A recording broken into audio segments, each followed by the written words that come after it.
Voilà, gloire au Seigneur. Donc là, on est dans la basilique Saint-Jean. C'est une église qui a été faite en mémoire de l'apôtre Jean.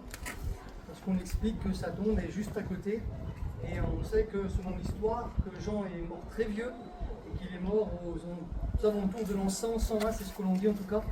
Et au début du IIe siècle, et ce qui s'est produit, c'est que dès le début du IIe siècle, donc pas longtemps après la mort de Saint Jean, de l'apôtre Jean, des gens sont venus se recueillir sur cette tombe, disant que c'était l'apôtre Jean qui était enterré ici.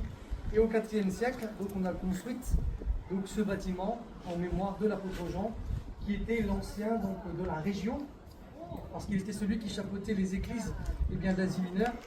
Et donc on a fait ça, donc un mémorial en souvenir de lui. Donc on retrouve dans cet endroit aussi donc, un baptistère, qu'on a pu voir aussi tout à l'heure quand on était un peu plus bas dans la ville d'Éphèse.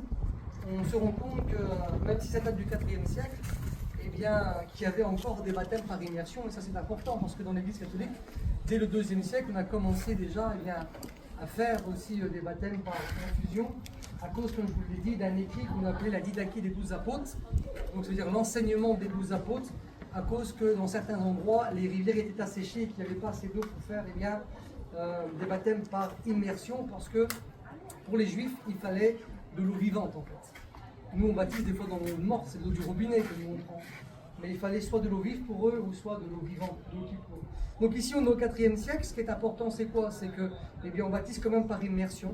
Donc les gens rentrent dans l'eau, on les immerge, ils rentrent par un endroit, symbole de leur ancienne vie, sortent par un nouvel endroit, symbole d'une nouvelle vie, et parce qu'ils sont morts en Christ et qu'ils l'ont accepté, et qu'ils ont fait cette confession de foi devant tout le monde, d'accepter le Seigneur Jésus et de vivre pour lui. Donc on est à Éphèse, donc on fait une petite récapitulation vite fait, parce que c'est le dernier site que nous faisons donc à Éphèse. Donc pour rappeler, Éphèse est quelque chose d'important dans la Bible, parce que de grands personnages ont exercé leur ministère ici. Il y a l'apôtre Paul qui a exercé son ministère ici. Il est venu à la fin de son deuxième voyage missionnaire, donc dans les années 52. Il est revenu dans les années 53 au début de son troisième voyage missionnaire. Il y est resté 3 ans, c'est écrit dans les Actes chapitre 20. Il a enseigné ici dans une école d'un homme qu'on appelait Tyrannus pendant 2 années. Il est écrit que tous ceux qui étaient en Asie ont écouté le message de l'évangile. Et les apôtres étaient des gens qui étaient aussi intelligents parce qu'ils visaient aussi des grandes villes, des métropoles.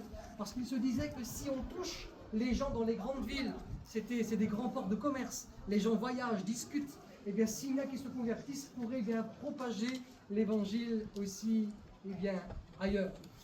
Paul est celui qui a amené aussi des serviteurs de Dieu avec lui. Apollos a exercé aussi un ministère ici.